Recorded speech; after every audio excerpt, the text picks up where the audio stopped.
One of the best things about generic role-playing systems, such as GURPS, is that you can use books written for other systems. Sometimes you have to do a lot of work to adapt the material, and sometimes you can use it almost as is. I have been adapting material from many D&D and Pathfinder books, and sometimes there are some interesting ideas in there that are worth stealing for your setting or game. I have been largely ignoring D&D 5e books. I checked some of them out, got disappointed and never came back to them. And in this video I would like to dive deeply into one of the relatively recent releases that, as far as I know, has been quite controversial: Strixhaven, a curriculum of chaos. In the past I was only interested in this book for one reason: the Owlin race. But it was an utter disappointment, so now let's take a look at the rest of the book. First of all, what is this book about? Strixhaven is a magic university that was first introduced in the eponymous Magic the Gathering card set. I didn't like that set, but that's irrelevant here. Canonically speaking, through some very tenuous connections that you can find in books and on cards, MTG and D&D actually are in the same multiverse now. This has huge implications for both, and they were never explored by Wizards of the Coast, and honestly, I don't expect them to do so. And I don't think that it was a good idea in the first place. And the D&D Strixhaven book also takes some liberties when adapting the MTG Strixhaven set, so we are going to look at it through a double lens, a GURPS adaptation of a D&D adaptation of an MTG set. It's like a broken telephone game. Each university was founded for something. At the first glance, it might seem that Strixhaven is your typical magic academy that trains wizards, but that's actually not true. The mission of Strixhaven is, quote, to discover and preserve magical knowledge, to disseminate that knowledge from one generation to the next, to promote free and open study of magic in all its forms, and to enhance the lives of people throughout the world through the use of magic, end quote. So this is not a place to train wizards, but a place where wizards and other individuals with magical abilities can use magic for research purposes. Thus, research comes first and learning comes second. Strixhaven is said to be a very cosmopolitan place that attracts students from across the world and even from other planes. You can find humans, elves, dwarves, orcs, trolls, vampires, and even trends there. All students live on the campus, and some even have jobs in some adjacent facilities, such as libraries, laboratories, inns. This raises many questions, and some of them are very important. First of all, what does it cost? Who pays to study at Strixhaven and to live there? How old are the students? If you are expecting children or teenagers, like in Harry Potter, then it seems that it's not the case here, because this university accepts only those who already have studied magic. Knowing D&D and MTG, however, I can say that wizards that have to study for a long time to be able to cast spells are not the only magic class. If you are a sorcerer, then you might have magical abilities from birth, and hence be able to study in Strixhaven. I tried to find anything in the book about the age of students, but I found nothing. I tried to find anything about the payment and found nothing. The mission statement of the university mentions free and open study of magic, but does that mean free as in no charge? If that is the case, then where do the professors get their salary? Who funds the university? This entire thing makes no sense to me as written, and I feel that GURPS Locations Warming Hall does a much better job at describing these aspects. Financial problems could create many adventuring possibilities. Second, where is Strixhaven? This is important as it is incredibly cosmopolitan in nature, and in theory that should reflect the setting in general.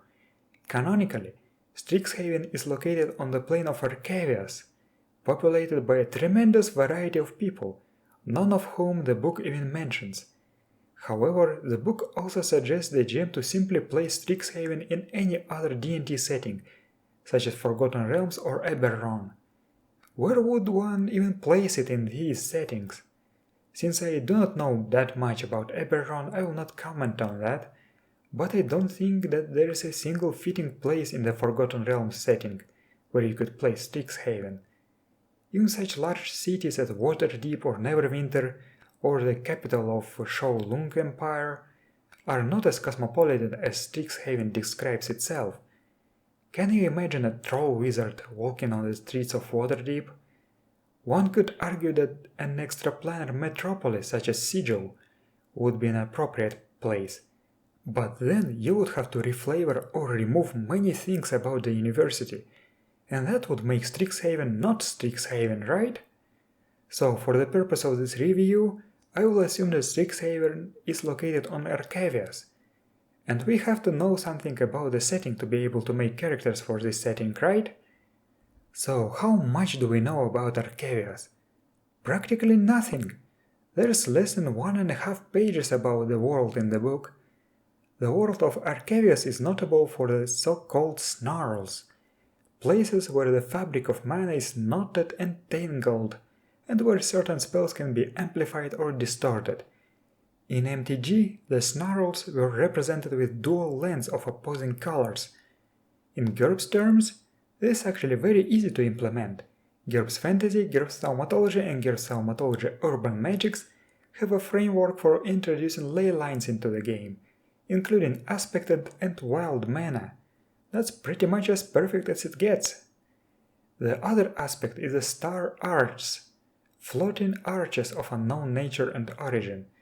Some claim that they mark places of great magic, and some believe that they are connected to the archaics, unique creatures of this world that ensure that magic is used for the good of the people. In actuality, the archaics are reincarnated souls of the Oracle of Strixhaven, the wisest and most accomplished mage of Arcavias. These arches provide a nice visual effect on the cards and can be used as a plot device. Personally, I find them to be weird and underdeveloped. It's as if the author didn't know what to do with them. There are also the 5 founder dragons, who have been alive for as long as Arcavias existed, and who founded the Strixhaven University. They no longer associate with it and just roam the world. That's cool, I guess. I like the cards at least. And that is all you've got about the world in that book. Is this enough to make a character? I don't think so. Even if your character is a Strixhaven student, he or she came from somewhere, right? There is nothing about the races, nations and cultures that populate the world aside from the remark that it is populated by an incredibly varied peoples that somehow result in a very homogeneous composition of the students. This is what I call fake diversity. The next chapter talks about the university life in more detail. Everything about students, instructors, professors and the campus. There are 5 colleges in Strixhaven, each devoted to 2 opposite polarities. In MTG terms, they represent a combination of 2 opposing colors. The college is chosen on the 2nd year of studies, and each student is assigned 2 professors to serve as counselors upon choosing the college. In GURPS terms, these counselors would work as the contact advantage. For more on that, check out GURPS Social Engineering, Keeping in Contact. All colleges have 2 opposing philosophies that can be represented with 2 different specialties of the philosophy skill. Now to the colleges themselves. The Lordhold College in MTG was represented by colors red and white. In D&D this means chaos and order. This is the College of Archaeomancy, a term that describes the exploration of ancient things through magic.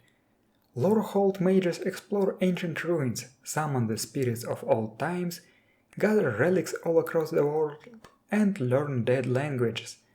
The book describes many fields of study that in 5e probably are lumped together under the history skill. In GURPS, however, this is a wide variety of skills, different specialties of history, archaeology, anthropology, psychology, sociology, theology and economics, and of course the languages. While this college sounds interesting, I immediately have a problem with it. What history? What cultures? What ancient ruins? When the book says almost nothing about the setting, there are zero hooks for the players or the GM. Please describe some historical events, ancient civilizations that might have left ruins behind them. Give me anything. Jumping ahead, I will tell you that yes, there is a little bit more lore available on the MTG articles on MTG Wiki, but it's still incredibly bare bones. Now my favorite part, the Lordhold College table. While it might seem like just fluff to some, to me this is the meat of the chapter, as it actually describes what Lordhold College do and how. Let's take a look at each of the specialties and think about how they would work in GURPS. The Archaeoscribe sounds like your typical archaeologist that is interested in the history the most. In GURPS terms, such a character would probably have a few different specialties of the history skill and possibly writing or professional skill scribe. Setting specific expert skills could work too, like expert skill Egyptology from the basic set. The battle medium seems a little bit weird. Strengthening summoned spirits? No other specialty mentions proper spirit summoning. Thus I would build a battle medium as a character with an ally advantage, with conjured and adjustable to represent a wide variety of spirits, and perhaps an accessibility limitation that makes the spirits randomized. For example, you would have several different warrior spirits, some wizard spirits, and so on, but you wouldn't be able to choose which one you summon. The Chaos Scholar is strange. Chasing down historical anecdotes as a litany of happenstance is a word salad to me that doesn't tell me anything. The Conservator seems to be similar to the Archaeoscribe, but more focused on researching ancient spells and relics. I would definitely make the Conservator a wizard who would delve into ruins to add ancient spells to his spellbook and bring relics home to study. The Dust Speaker converses with spirits of the past. It's relatively easy to build such a spell with powers, or if you're using the base magic system, just use slightly reflavored knowledge spells. The Past Tracer is yet another ally-based specialty. Do not forget to add adjustable, conjured, can provide information and requires a statue, and you'll have a Past Tracer. The Relic Reader basically describes the psychometry advantage. The Ruined Shaman seems to be the so-called support specialty. It's called a shaman, which implies spirit magic, but I don't really know what kind of spirit magic would help in delving into ancient ruins. I would instead turn it into a ruin wizard that specializes on support spells that give the party ability to see in the dark, cling to walls, shape rock, and circumvent other typical dungeon hazards. The Tome Wielder doesn't make much sense to me. I see no connection between old writings and fiery magic. Why fire specifically? I understand that it's supposed to be tied to the red mana in MTG, but it doesn't seem to be appropriate here. I would simply merge the Tome Wielder with the Conservator. Finally, the Warsinger seems to be a combat caster that specializes on ancient battlefield spells, and those can be very varied, from artillery spells to mass protection spells. This is pretty cool, but the name seems to imply that you have to enforce the verbal component of spells by applying requires magic words limitation. Honestly, the Lordhold College is pretty cool. I can see using it as an independent organization without the entire Strixhaven University in a setting. But let's see the next one. Next up we have the Prismatic College, the College of Elemental Arts, that is all about flashy displays of magic intertwined with art. In MTG this was the blue-red color pair, and in D&D it's simply elemental magic. They study all kinds of visual and performing arts, so in GURPS that would be the various specialties of artist, dancing, musical instrument, musical composition, group performance, etc. That's actually pretty interesting. Let's check out the Prismaris Colors table. It's even bigger than the Lordhold one. The Esthemancer doesn't really tell me much about itself. To me, this sounds like a specialty of the philosophy skill. The electrovisionary wields the forms of lightning as a paintbrush. What does this mean? I envision it as a wizard using the Wall of Lightning spell, modified with extended duration permanent and cancellation, and using the artist's illusion skill to actually make these permanent cancelable walls of lightning into an art form. The Flame Singer combines fire and music. That sounds like a bard variant to me that focuses on fire magic. The Geosculptor uses earth and lava in volatile emotional displays. That's just an earth elementalist that uses spells such as shape earth and alter terrain with the artist's sculpting skill. You know, I think there should be a skill for landscape design, and it would feel perfect for the Geosculptor. The Heart Rager somehow turns inner creative fire into personal strength. The name seems to imply a connection to the Barbarian Rage, but honestly I'm struggling to come up with any mechanical concepts here. The Ice Sculptor is like the Geosculptor but with ice magic. The Mist Mage shapes clouds, fog and mist into sculptures, so it's an air variant of the Geosculptor. I should know that since not all magical sculptures can be stable, to make them permanent, the Geosculptor, the Ice Sculptor and the Mist Mage really should take a look at GURPS Power-Ups 5 Impulse Buys.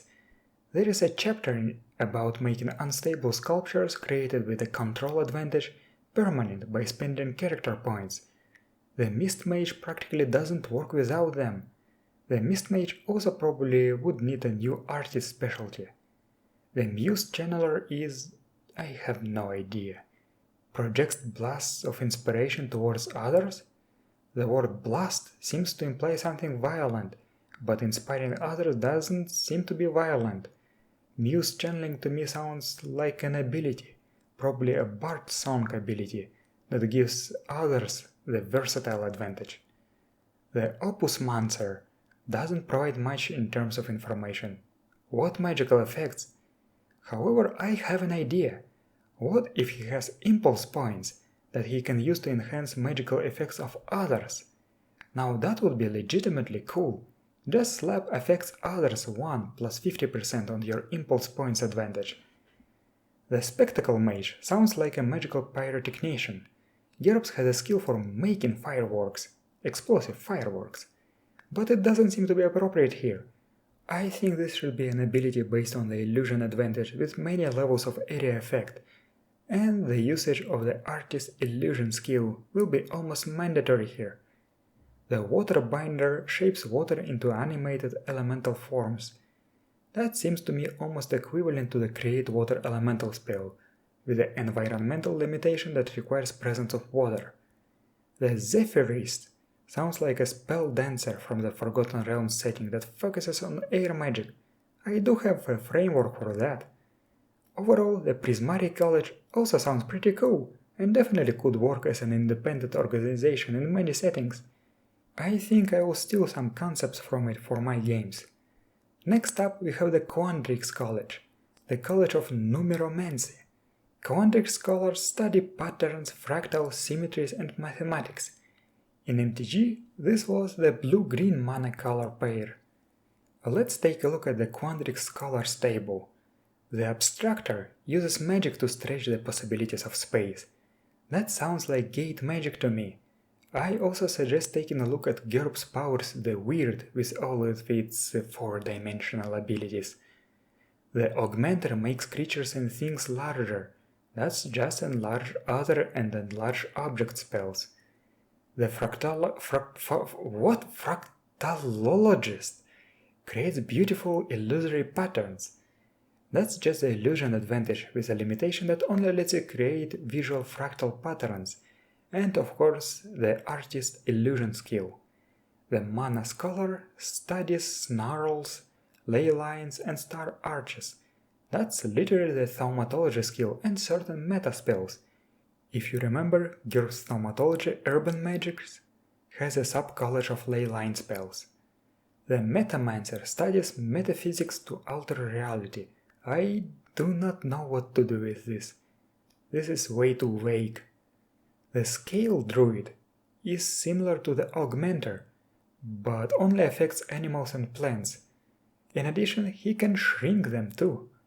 And judging by the name, this is a druid, so you should use the nature power modifier.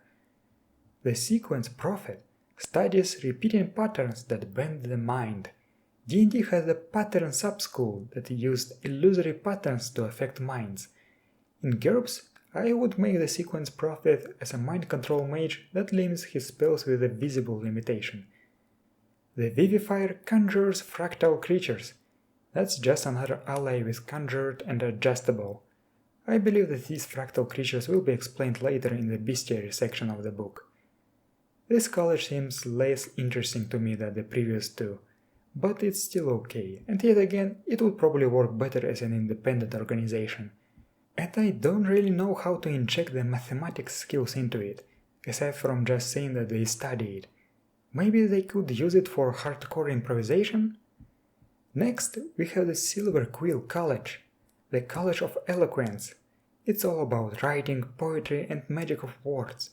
In MTG, this was the black-white mana color pair.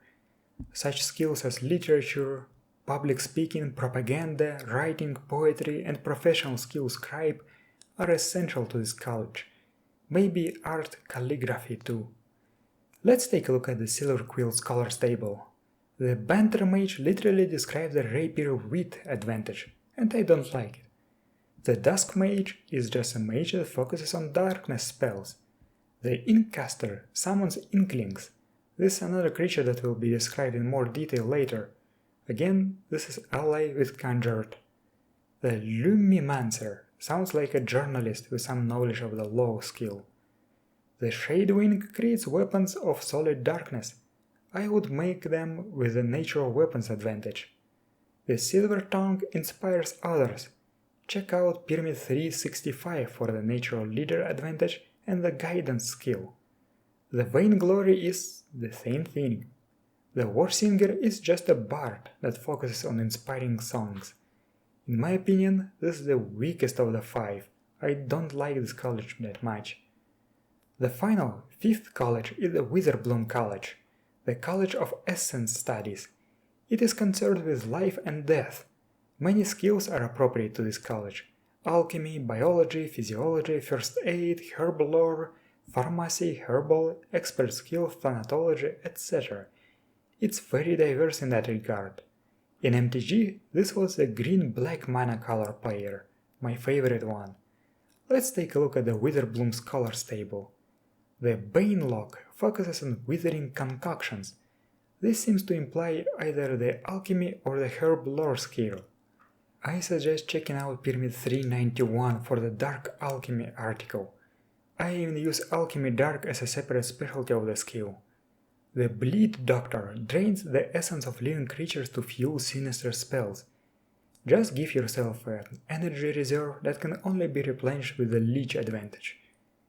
The Boon Witch simply uses the herb lore skill to brew potions. The Bow Caller summons creatures from the bogs. That sounds like a specialized druid to me. The Dreadbones is simply a necromancer that focuses on creating undead. The Earth Croucher, what a silly sounding name. Sounds like a normal druid with a nature power modifier, also known as a normal druid. The Leafbinder seems to focus on the pharmacy herbal skill. The Pest Catcher harvests life energy from the pests. How is that different from the Bleed Doctor? The next chapter of the book presents us with the character options. First of all, we have a new race, Owlins. They are humanoid owls that look like whatever owl you want and have whatever size you want. This was the only thing I was excited to read about in this book, and this is complete garbage, on par with low-effort races from third-party Pathfinder publishers on DriveThruRPG. You get zero lore information about them. Dross. Then we have the background with appropriate spells, gear and personality traits for students of each of the colleges. The personality traits tables are quite nice. Then a book about the magical university gives you 5 new spells. I don't know what I expected, and the spells themselves aren't particularly interesting. After that, we have 8 new magic items that again are not interesting at all. 5 of them are primers that shouldn't really be magic items. I prefer the way GURPS Dungeon Fantasy 4 Sages treats such items. Chapter 3 is where the new rules and the 4 pre-made adventures start. There are some new mechanics, or at least I assume that they are new, as I'm not intimately familiar with D&D 5e. If I'm wrong, please forgive me. First, there are relationship mechanics.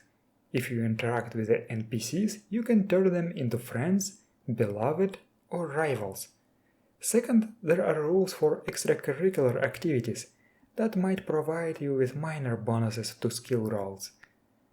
A character can benefit from 2 extracurricular options normally, or only from 1 if he has a job. There is a quite long list of various clubs and other extracurricular groups, and some of them feel a little bit too modern for my tastes. I know that D&D has many anachronisms, but these seem too much. Also, I would love to have a more detailed description for some of them. For example, the Student Mages of Faith group engages in prayers and theological debates, but there's been zero information on religion and gods of this world.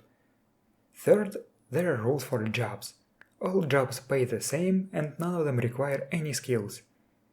They also provide you with a co-worker, and the player can decide to improve or degrade relationship with them. Finally, there are rules for exams. They are much more involved than the rules that I mentioned before, but still are quite bare bones. They talk about the different ways you can study for an exam, how you can pass it, and how you can cheat. What I don't like is that there are barely any consequences for failing the exam. You just have to try again, but you don't benefit from extracurriculars or jobs in the meantime. This is lame. Overall, these rules kind of suck, but that's probably because I'm used to GURPS.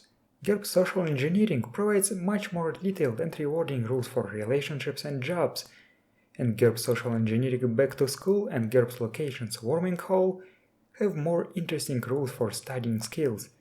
You actually study stuff in GURPS instead of passing some abstract exams that basically do not affect your character.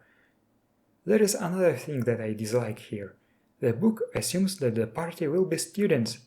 The aforementioned GURPS books provide many interesting rules for being a teacher.